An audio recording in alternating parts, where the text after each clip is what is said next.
नमस्कार दोस्तों, स्वागत है। आज हम आपको लेकर चल रहे हैं उस चौंकाने वाले मोड़ की तरफ जिसने बीते कुछ दिनों में देश भर में एक अजीब सी बेचैनी पैदा कर दी है। दिल्ली का दिल कहाँ जाने वाला लाल किला, हाँ, वही ऐतिहासिक लाल किला जहां से हर साल प्रधानमंत्री तिरंगा फहराते हैं, जहां लाखों लोग रोज गुजरते हैं, जहां सुरक्षा इतनी कड़ी रहती है कि एक परिंदा भी पर न मार सके। उसी जगह को लेकर एक ऐसा सवाल उठ खड़ा हुआ है जिसने पूरे सुरक्षा सिस्टम, इंटेलिजेंस नेटवर्क और कैमरा ग्रिड को एक तरह से कटघरे में खड़ा कर दिया है। दोस्तों, बात बहुत सरल है लेकिन उसकी गहराई आपको झकझोर देगी। सवाल सिर्फ ये नहीं है कि लाल किले के पास से एक संदिग्ध वस्तु मिली या कोई विस्फोटक जैसा मटेरियल दिखा। असल बात यह है कि इतनी कड़ी सुरक्षा के बीच वह वहां पहुंचा कैसे, किस रास्ते से आया, किसने रखा, और अगर ये सोची समझी प्लानिंग थी तो इसका अंतिम मकसद क्या था। यही वो बातें हैं जो हम इस पूरी लंबी रिपोर्ट में कदम दर कदम समझेंगे। और आज शुरू करते हैं इस कहानी की पहली कड़ी से। दिल्ली की हवा आजकल अजीब तरह का तनाव महसूस कर रही है। बाहरी तौर पर सब शांत लगता है, ट्रैफिक चलता रहता है, लोग रोजाना का काम करते हैं, लेकिन सुरक्षा एजेंसियों की भाषा में इसे साइलेंट फेज कहा जाता है। वह समय जब सब कुछ बाहर से नॉर्मल दिखता है लेकिन अंदर खुफिया एजेंसियों की धड़कनें तेज हो चुकी होती हैं। लाल किले के पास जो संदिग्ध सामग्री मिली, उसके मूल में क्या है, इसका पता लगाने से पहले आपको वह पल समझना होगा जब यह सब शुरू हुआ। उस दिन दोपहर करीब 3 बजे सुरक्षा कर्मियों को एक रूटीन पेट्रोलिंग के दौरान जमीन के किनारे पड़े एक अजीब से पैकेट पर शक हुआ। दिल्ली में पैकेट मिलना नई बात नहीं है, लेकिन यह जगह साधारण नहीं थी। यह बिंदु लाल किले की बाहरी सुरक्षा परिधि के बेहद करीब था। पैकेट न ज्यादा बड़ा था न ज्यादा भारी, लेकिन उसकी पैकिंग में कुछ ऐसा था जो तुरंत ध्यान खींच ले।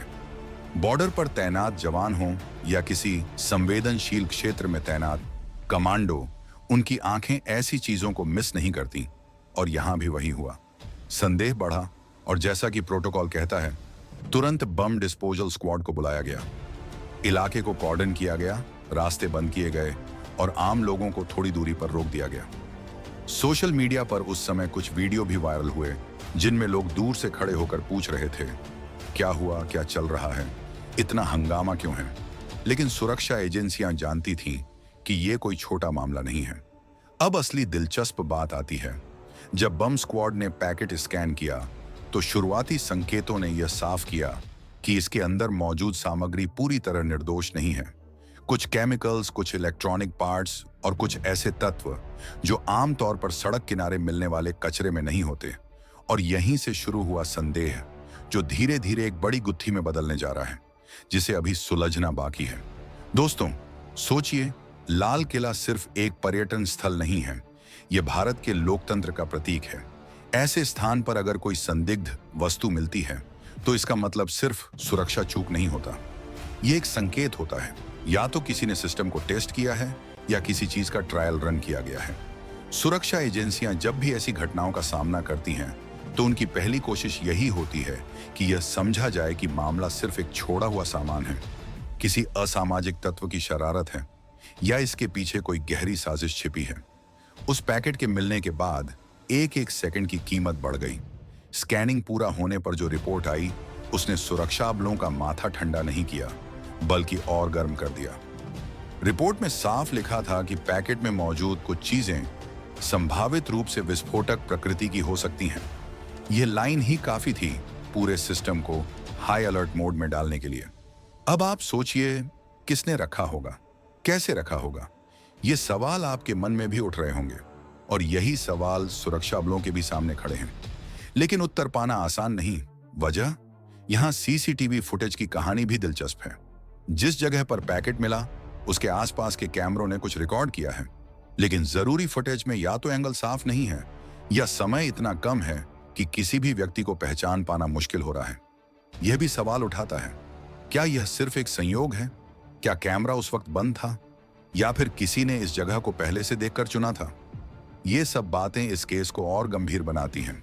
एक ओर सुरक्षा बल पैकेट की जांच में लगे थे, दूसरी ओर इंटेलिजेंस टीमें यह पता लगाने में कि कहीं यह किसी बड़े मॉड्यूल का हिस्सा तो नहीं।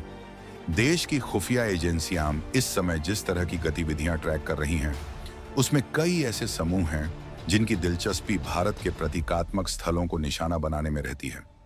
ऐसे में लाल किले का नाम आना किसी भी जांच को प्राथमिक श्रेणी में ले आता है। दोपहर गुजर चुकी थी, शाम होने लगी थी, लेकिन जांच ठंडी नहीं पड़ी। एक एक क्लू को जोड़ा जा रहा था। शुरुआती अनुमान यह था कि कोई अनुभवी व्यक्ति ही ऐसा पैक बना सकता है, क्योंकि इसमें कुछ ऐसे तत्व थे जिन्हें आम लोग आसानी से इकट्ठा नहीं कर पाते। साथ ही पैकेटिंग को देखकर लगा कि इसे जल्दी में नहीं, बल्कि पूरी प्लानिंग से रखा गया है। ये कहानी यहीं खत्म नहीं होती, बल्कि ये तो शुरुआत भर है। अगर यह सिर्फ किसी का छोड़ा हुआ कचरा होता तो मामला मिनटों में बंद हो जाता, लेकिन यहां एक एक लेयर उठाने पर नया सवाल सामने आ रहा है। सुरक्षा कोर्ट्स ऐसे मामलों को कभी हल्के में नहीं लेते। लाल किले के आसपास एक भी संदिग्ध हरकत पूरे दिल्ली जोन को अलर्ट कर देती है। और दोस्तों, यहां एक बात और, इस पैकेट की टाइमिंग भी बेहद अहम है। यह ऐसे समय में मिला जब दिल्ली में सुरक्षा पहले ही कड़ी थी, क्योंकि कुछ बड़े इवेंट्स, यात्राएं और अंतर्राष्ट्रीय डेलीगेशन आने वाले थे। ऐसे में किसी भी अप्राकृतिक गतिविधि को सिस्टम टेस्ट माना जाता है, यानी कोई यह देख रहा है कि कितनी देर में रिएक्शन आता है, कौन सी टीम पहले पहुंचती है, कौन सा सेक्टर कितनी जल्दी सील होता है और कितना समय लगता है पैकेट को डिफ्यूज करने में। ये सारी बातें आम लोगों को मामूली लग सकती हैं, लेकिन सुरक्षा विश्लेषक इनको बेहद गंभीर संकेत मानते हैं। और दोस्तों, जैसा कि मैं हमेशा कहता हूं, कहानी वहीं रोचक होती है जहां सवालों से ज्यादा खामोशियां होती हैं। और यहां सबसे खतरनाक खामोशी ये है कि अभी तक ये साफ नहीं है कि ये पैकेट किसी मजाक का हिस्सा था या एक रियल टेस्टिंग मिशन। कोई नौसिखिया इस तरह की चीज लाल किले जैसे इलाके में छोड़ नहीं सकता। और अगर कोई प्रोफेशनल था तो उसने यहां क्यों रखा? उसका असली लक्ष्य क्या था? चलिए दोस्तों, अब बढ़ते हैं आगे, और यहां से कहानी थोड़ी और दिलचस्प, थोड़ी और पेचीदा और थोड़ी और संवेदनशील हो जाती है। दोस्तों, जब यह पूरी आफत शुरू हुई और भारतीय तकनीक का नाम पाकिस्तान की गलियों चौराहों पर गूंजने लगा, वहां के मीडिया चैनलों पर एक अजीब सा माहौल बन गया। कुछ लोग इसे इंडिया की डिजिटल डिप्लोमेसी कहने लगे, तो कुछ रिपोर्टर इस मामले को ऐसे पेश कर रहे थे जैसे यह कोई हॉलीवुड लेवल का साइबर थ्रिलर हो। लेकिन सच्चाई तो जमीन पर कुछ और ही खेल दिखा रही थी। पाकिस्तान के अंदरूनी सिस्टम में जो गड़बड़ी हुई थी, वह इतनी सरल नहीं थी कि रातों रात ठीक हो जाए। जिस विभाग में कथित तौर पर भारतीय तकनीक के इस्तेमाल के आरोप लगे थे, वहां अफसरों की मीटिंग्स सुबह शाम होने लगी। बाहर से देखने पर मामला छोटा लगता था, लेकिन अंदर बैठे अधिकारियों की हालत टेंशन में डूबे मोबाइल की बैटरी जैसी थी, मिनट मिनट गिरती जा रही थी। आप सोच रहे होंगे कि आखिर इतना हंगामा क्यों? तो दोस्तों, पाकिस्तान की राजनीति में एक बात सबसे खतरनाक है, किसने किसका इस्तेमाल किया। और यहां तो आरोप यह था कि सरकारी सिस्टम ही किसी ऐसी टेक्नोलॉजी पर चल रहा था जो सीधे भारत से जुड़ी हो सकती थी।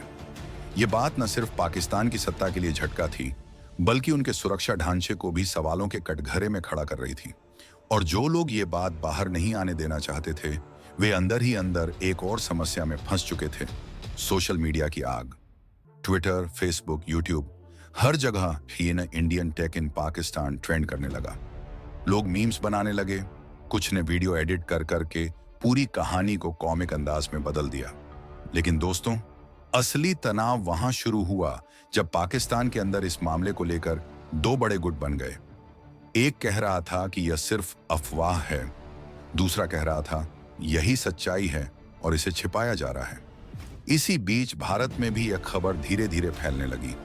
कुछ चैनलों पर छोटी सी ब्रेकिंग चली, कुछ रिपोर्टरों ने कहा कि वे डॉक्यूमेंट्स की जांच कर रहे हैं, लेकिन भारत की तरफ से कोई आधिकारिक प्रतिक्रिया नहीं आई।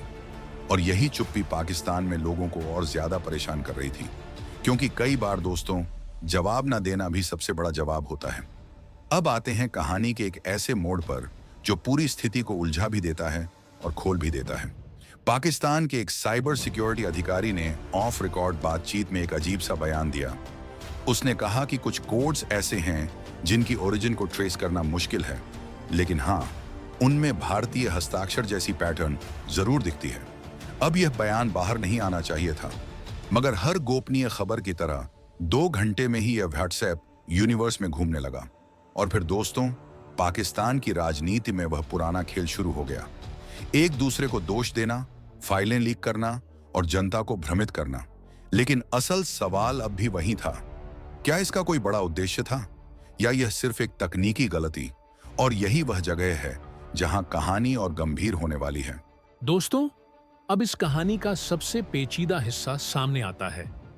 जब पाकिस्तान के साइबर विभाग के भीतर यह चर्चा फैल गई कि सिस्टम में भारतीय तकनीकी पैटर्न मिल रहे हैं, तब सरकार के अंदर एक अलग तरह की बेचैनी पैदा हो गई। क्योंकि एक बात तो साफ है, किसी भी देश में अगर यह खबर उठ जाए कि दूसरे देश की टेक उनके सरकारी ढांचे को प्रभावित कर रही है, तो मामला सिर्फ तकनीकी नहीं रहता, वह सीधे सीधे राष्ट्रीय सुरक्षा से जुड़ जाता है। इसी दौरान पाकिस्तान की संसद के कुछ सदस्य इस मुद्दे को उठाने लगे। सवाल यह नहीं था कि भारतीय तकनीक क्यों मिली, बल्कि यह कि इतने सालों से उस पर नजर क्यों नहीं रखी गई। एक विपक्षी नेता ने तो प्रेस कॉन्फ्रेंस में कहा कि हमारा सिस्टम बाहर से नहीं टूटा, अंदर के लोगों ने ही लापरवाही की है। यह बयान लगते ही पूरा माहौल गर्म हो गया, क्योंकि पाकिस्तान जैसे देश में जहां प्रशासन पर पहले से ही अविश्वास की परतें छड़ी रहती हैं, इस तरह के आरोप आग में घी डालने जैसा काम करते हैं। लेकिन दोस्तों, असली मोड़ तब आया जब एक रिपोर्टर ने दावा किया कि उसे कुछ पुरानी फाइलें मिली हैं, जिनके अनुसार पाकिस्तान ने कई साल पहले कुछ विदेशी सॉफ्टवेयर को इमरजेंसी बेसिस पर अपनाया था और उन सॉफ्टवेयर के बैकएंड को पूरी तरह कभी चेक ही नहीं किया गया। यानी न टेक्निकल ऑडिट, न सिक्योरिटी वेरिफिकेशन, बस चलाओ और चलते रहो वाली नीति। और वही ढिलाई आज उनके गले की हड्डी बन चुकी थी। अब आप सोचिए, अगर किसी सिस्टम में छोटे छोटे कोड्स भी दूसरे देश के हों, तो भी अंतर्राष्ट्रीय राजनीति में उसका अपना वजन होता है। और पाकिस्तान के पास अब इस खबर को दबाने का रास्ता नहीं था, क्योंकि सोशल मीडिया पहले ही इसे पूरी तरह पकड़े बैठा था। लोग पूछ रहे थे, क्या सरकार को पता था? अगर नहीं पता था तो क्यों नहीं पता था?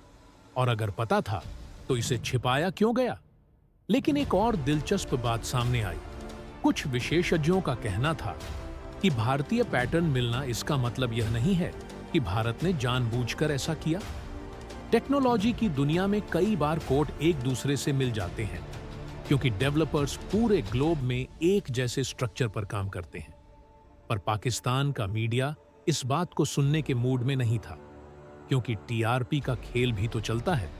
और इस खबर ने उन्हें महीनों बाद एक जोरदार मसाला दे दिया था। इस पूरी बहस के बीच भारत की तरफ से अब भी चुप्पी थी, लेकिन भारत की चुप्पी ही पाकिस्तान के लिए सबसे बड़ा तनाव बन चुकी थी। क्योंकि जब सामने वाला कुछ बोलता नहीं है, तो आदमी खुद ही कहानी गढ़ना शुरू कर देता है, और पाकिस्तान में यही हो रहा था।